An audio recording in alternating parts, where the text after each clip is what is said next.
ഇത് നമ്മൾ ഇതിൻ്റെ എന്താണെന്ന് വെച്ച് കഴിഞ്ഞാൽ ഈ പുറത്തുള്ള പാർട്ട് എന്ന് പറയുന്നത് പെർമനൻറ്റ് മാറ്റാണ്, നോർത്ത് സൗത്ത് പോൾ. ഇതിൻ്റെ അത് നമ്മൾ പവർ ചെയ്യുന്ന സമയത്താണ് ഇനി നോർത്ത് സൗത്ത് എന്ന് പറയുന്നുള്ള ഇത് വരിക. അതായത് ഇലക്ട്രോ മാഗ്നറ്റ് ആകുന്ന സമയത്ത് അതിനകത്ത് നമ്മൾ കറണ്ട് പാസ് ചെയ്യുന്ന സമയത്ത് അതിന് പോൾസ് ക്രിയേറ്റ് ചെയ്യും.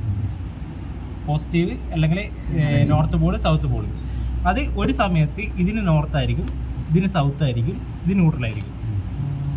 അപ്പോൾ ഇവിടെ എന്താണെന്ന് വെച്ച് കഴിഞ്ഞാൽ ഇപ്പം നോർത്ത് സൗത്ത്, ഇത് നോർത്ത് ആയിരിക്കും, ഇത് സൗത്ത് ആയിരിക്കും. അപ്പോൾ ഈ സാധനം രണ്ട് റിപ്പൽ ചെയ്യും, അപ്പം മൂവ് ചെയ്യാൻ തുടങ്ങും. അപ്പോൾ ഇതിൻ്റെ അടുത്ത് തന്നെ അടുത്ത സെറ്റ് വെച്ചിട്ടുണ്ടാവും, 120 ഡിഗ്രി ഈച്ച് അതറായിട്ട് അടുത്ത സെറ്റ് വെച്ചിട്ടുണ്ടാവും, 3 എണ്ണം. അന്നേരം എന്താണെന്ന് വെച്ച് കഴിഞ്ഞാൽ ഇത് ന്യൂട്രലായിരിക്കും, ഇത് നോർത്ത് ആയിരിക്കും, ഇത് സൗത്ത് ആയിരിക്കും. അപ്പോൾ അങ്ങനെ കണ്ടിന്യൂസ് ആയിട്ട് ഈ വോൾട്ടേജ് വേരി ചെയ്യുന്ന സമയത്ത് ഈ സാധനം മാറിക്കൊണ്ടേയിരിക്കും, north pole south pole. Electro മാഗ്നറ്റിൻ്റെ മാഗ്നറ്റിക് പോൾസ് മാറിക്കൊണ്ടിരിക്കും. ആ സമയത്താണ് ഈ റൊട്ടേഷൻസ് ക്രിയേറ്റ് ചെയ്യുന്നത്. കറക്റ്റ്.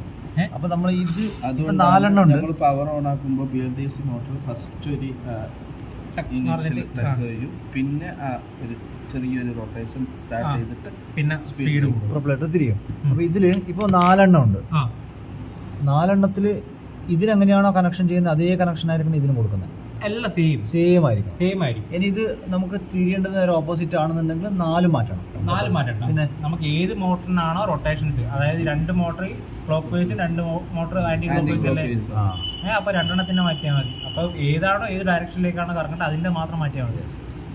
അത് അവസാനം പ്രോഗ്രാം ചെയ്ത് നമ്മൾ സ്പിൻ ചെയ്ത് നോക്കും. അന്നേരം നമുക്ക് എങ്ങനെയാണോ റൊട്ടേഷൻസ് വരുന്നത് ആ റൊട്ടേഷൻസ് അല്ലെങ്കിൽ നമുക്ക് മാറ്റാം. റെഡും ബ്ലാക്കും മാത്രം അങ്ങോട്ടും ഇങ്ങോട്ടും മാറ്റിയാൽ മതി. അതായത് 2 പ്രൊപ്പലേറ്റർ